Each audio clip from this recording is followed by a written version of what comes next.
Jujutsu Kaisen season 2 episode 13। तो episode की starting होती है और हम यूजी को देखते हैं जो कि स्टेशन के अंदर एंट्री लेता है और उसके सामने चोजो होता है जो कि उससे अपने भाइयों की मौत का बदला लेना चाहता था। इसके बाद जो चोजो रहता है वो अपनी ब्लड मैनिपुलेशन टेक्निक का यूज कर यूजी पर हमला करने लगता है। जो उसकी बीम थी वो लेजर की तरह जा रही थी और अपने आने वाले रास्ते में किसी को भी नहीं छोड़ रही थी। जिसके बाद यूजी किसी तरह उनसे बचकर चोजो पर अपने डाइवर्जेंट फिस्ट से हमला करता है और वहाँ पर चोजो को उससे कुछ नहीं होता। जिसके बाद चोजो वहाँ पर यूजी से पूछने लगता है कि मरने से पहले उसके भाइयों ने कुछ आखिरी शब्द कहे थे।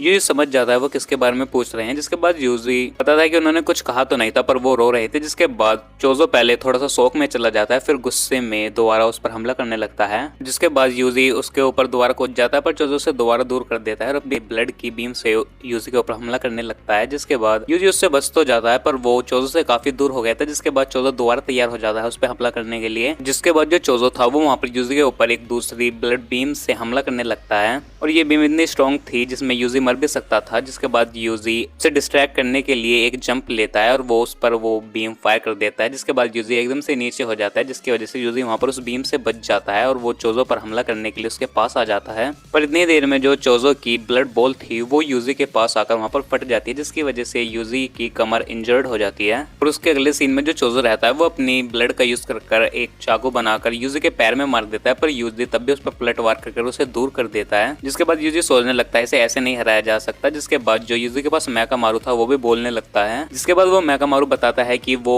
ब्लड मैनिपुलेशन टेक्निक यूज कर रहा है। जिसके बाद मैकामारू से बताता है कि उसे इस टेक्निक के बारे में सब कुछ पता है पर उसकी कोई वीकनेस नहीं पता। जिसके बाद जो यूजी रहता है वो एक पिलर के पीछे जाकर छुप जाता है और उसके अगले सीन में जो मैकामारू रहता है वो कहता है उसके पास एक प्लान है पर उसके लिए उसे बाथरूम में जाना होगा। साथ ही कहता है इस प्लान के कामयाब होने के सिर्फ 10% ही चांसेस हैं। इसके बाद जो यूजी रहता है वो चोजो से किसी तरह बचकर बाथरूम के अंदर चला जाता है और चोजो वहाँ पर समझ जाता है कि यूजी का कोई प्लान है। जिसके बाद वहाँ पर कुछ अंदर टूटने की आवाज आने लगती है पर चोजो अभी तक बाहर ही था। जिसके बाद जो वो मैकामारू डिवाइस था वो चोजो को वहाँ पर अंदर आने के लिए उकसाने लगता है। जिसके बाद जो चोजो था वो भी अंदर आ जाता है और वो देखता है कि सारी जो टंकी और पाइप्स थे टूटे हुए थे और चारों तरफ पानी ही पानी था। जिसके बाद चोजो जैसे अंदर आता है वो वहाँ पर उस डिवाइस को देखता है। जिसके बाद वो उस मैकामारू डिवाइस को अपनी टेक्निक से तोड़ देता है। जिसके बाद यूजी उसके पीछे आते ही उस पर एक पंच करता है और उसके बाद जो चोजो रहता है वो अपनी ब्लड टेक्निक का यूज कर वहाँ पर यूजी पर हमला करने लगता है पर पानी की वजह से उसके जो बीम्स थे वो डिसोल्व हो रहे थे और वो अपनी टेक्निक का यूज नहीं कर पा रहा था। और जिसके बाद हमें यूजी और चोजो की वहाँ पर एक हैंड टू हैंड फाइट देखने के लिए मिलती है। जिसके बाद उनकी कुछ देर तक फाइट चलती है पर जो चोजो था उसने एक बुलेट को अपने हाथ में छिपा रखा था जो अभी तक डिसोल्व नहीं हुई थी और वो यूजी के ऊपर उसे फायर कर देता है। जिसके बाद वो यूजी के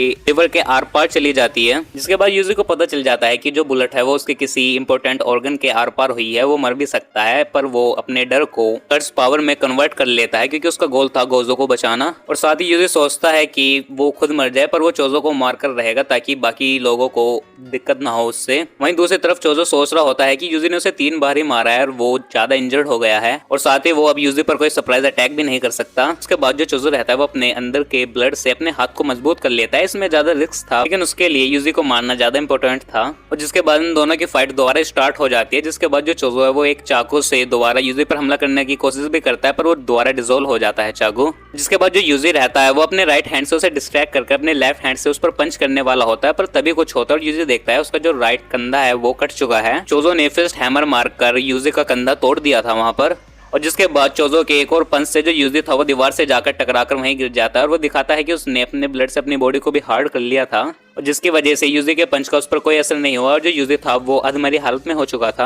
और जिसके बाद जो चोजो था वो यूजी के पास आता है उसे मारने के लिए और वो जैसे ही उसे मारने वाला होता है तो तभी चोजो को कुछ हो जाता है और साथ ही हमें सुकुना का भी एक फ्लैश दिखाया जाता है जो कि अपने डोमेन से उनकी फाइट को देख रहा था। और साथ ही वो यूजी से डिसपॉइंट भी हो जाता है क्योंकि वो इतने कमजोर क्रस्ट पावर यूजर से हार गया। जिसके बाद हम देखते हैं जो चोजो है उसके सिर में बहुत ज्यादा दर्द होने लगता है और उसके दिमाग में ऐसी मेमोरी आने लगती है जो पहले कभी थी ही नहीं। जिसके बाद हमें उसकी मेमोरी दिखाई जाती है जहाँ पर चोजो एक डाइनिंग टेबल पर बैठा है अपने सारे भाइयों के साथ और वहाँ पर यूजी भी बैठा है जो कि उसे अपने हाथ से खाना खिला रहा है। साथ ही उसे भाई बोलकर एक बाइट उसके मुंह में भी देता है और चोजो भी वहाँ पर खा रहा होता है जिसे देखकर वहाँ पर चोजो बहुत ज्यादा कंफ्यूज हो जाता है और वो समझ नहीं पा रहा था उसके साथ क्या हो रहा है। इसी सीन के साथ इस एपिसोड का यहाँ पर एंड हो जाता है। तो आई होप आपको इस एपिसोड की एक्सप्लेनेशन पसंद आई हो और हाँ अगर आपको इसके पिछले एपिसोड की एक्सप्लेनेशन देखनी हो तो उसकी लिंक भी मैंने इस वीडियो की डिस्क्रिप्शन में दे दिया, आप उसे भी कंप्लीट देख सकते हैं। तो इस वीडियो में इतने में मिलूँ आपको नई वीडियो में नहीं है मैं फिर नई वेब सीरीज की एक्सप्लेनेशन के साथ। तब तक के लिए गुड बाय।